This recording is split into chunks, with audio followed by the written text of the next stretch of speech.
From the University of Florida's College of Journalism and Communications, you're watching WUFT News.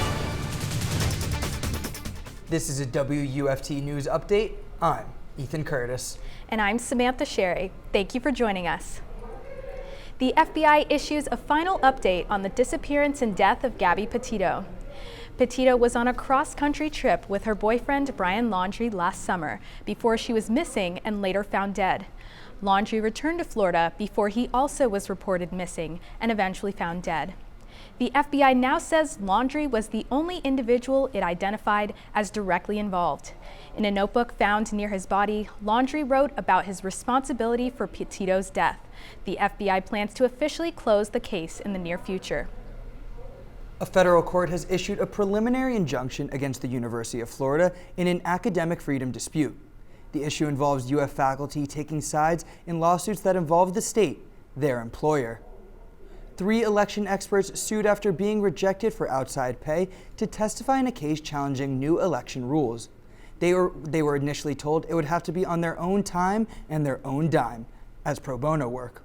The court ruling says researchers are expected to provide guidance in truth and informed citizenship. The Supreme Court will revisit the issue of using race as part of the mix when deciding college admissions. 2 cases are being combined for arguments this fall, one against Harvard, the other against the University of North Carolina. Opponents of affirmative action in college admissions wanted to target one public school and one private school. They argue the process discriminates against Asian Americans, and the impact can also be significant for whites. The number of new COVID-19 cases is now falling week to week in Florida, with hospitalizations also down. On the national scale, experts say the Omicron variant may have peaked. NBC's Dan Sheneman has the latest.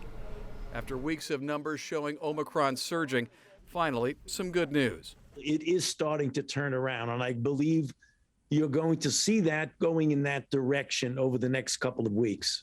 Nationally, cases down 10% compared to a week ago. In New York, a 66% drop in 2 weeks. I see the beginning of the end. But out west, a wave of new cases gaining momentum. The number of patients in California's ICUs up well over 60%. To fight the surge, free N95 masks are now available. And health officials insist one of the best weapons against the surge, vaccines. Boosting individuals makes a major positive impact in protecting you against severe disease, even with Omicron. So you want to make sure we get as many people vaccinated. But vaccine resistance is strong. If there is risk, there must be choice. Thousands marched on the National Mall Sunday in the Defeat the Mandates protest. I'm not personally vaccinated, don't plan on being vaccinated. Right. As the battle over personal choice and public health rages on. Dan Sheneman, NBC News. Now an update on a developing story, the crisis in Ukraine. The U.S. has sent $200 million worth of weapons and ammunition to the country to help it resist a potential Russian invasion. Now, President Biden is weighing sending troops to help bolster NATO forces in several countries in the region. NBC's Chris Pallone has more information. President Biden weighing his options as Russia appears to be on the brink of invading Ukraine. On the table, sending U.S. troops to Eastern Europe to help strengthen NATO allies. The defense secretary putting 8,500 soldiers on heightened alert status, ready to deploy. We have been consulting with allies in deployments and refining plans for all scenarios. We've always said we would reinforce our allies on the eastern flank. The president spent part of the day speaking with several European allies as they try to anticipate Russian President Vladimir Putin's next move. And that's exactly the way Putin wants it right now. He likes the uncertainty. He likes the ambiguity. He likes seeing us negotiate with ourselves. Russia has 100,000 troops amassed at the Ukrainian border. The U.S. has ordered families of U.S. embassy staff to leave the capital city of Kyiv and suggested a voluntary departure for non-essential workers due to the continued threat of Russian military action. Ukraine called the move premature as people in the capital go about their lives as normal. Vladimir Putin has a lot of tools at his disposal. He's great at the gray zone, at the hybrid warfare. Russia denies planning to invade its neighbor and blames the West for stoking tensions. So let's be clear.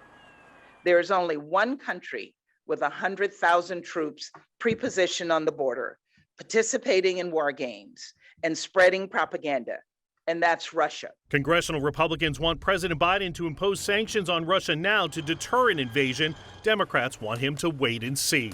Chris Pallone, NBC News, Washington.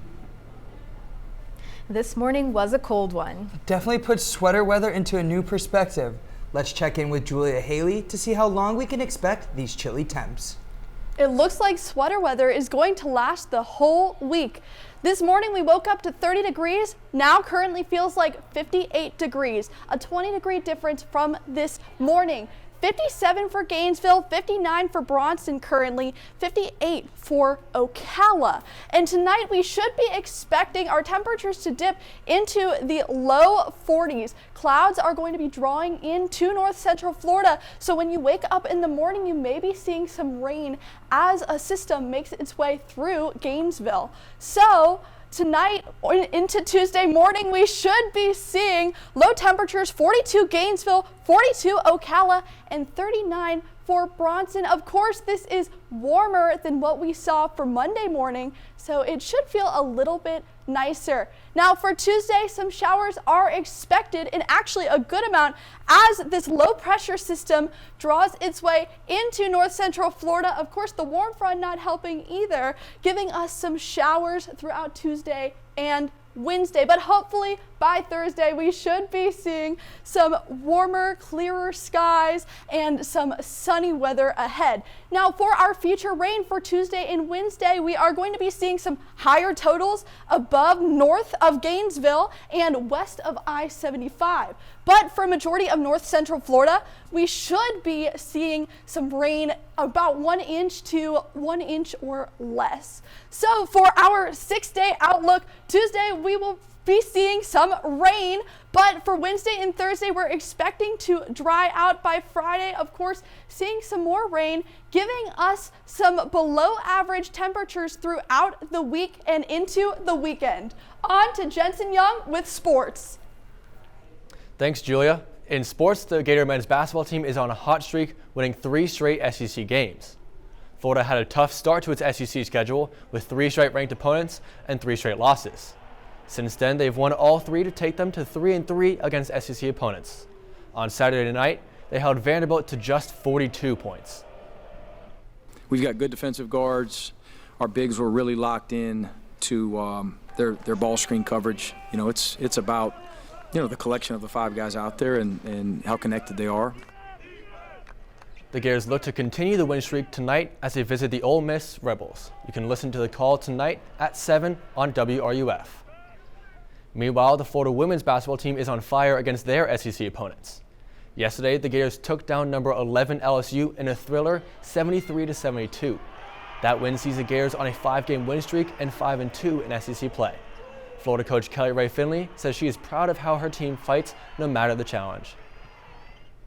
But to compete against a talented team like that today, thought we stuck to the game plan. Not everything was perfect, but we don't expect it to be perfect, and I think we're getting pretty darn good at battling through adversity.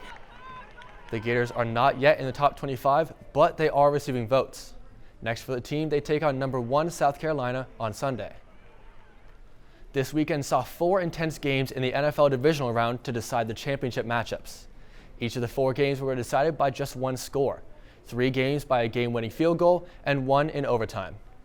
The resulting matchups are the Kansas City Chiefs playing host to the Cincinnati Bengals in the AFC Championship, and the LA Rams host the San Francisco 49ers in the NFC Championship.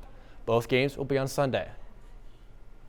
Finally, in Gator football news, linebacker Tyron Hopper has re-entered the transfer portal.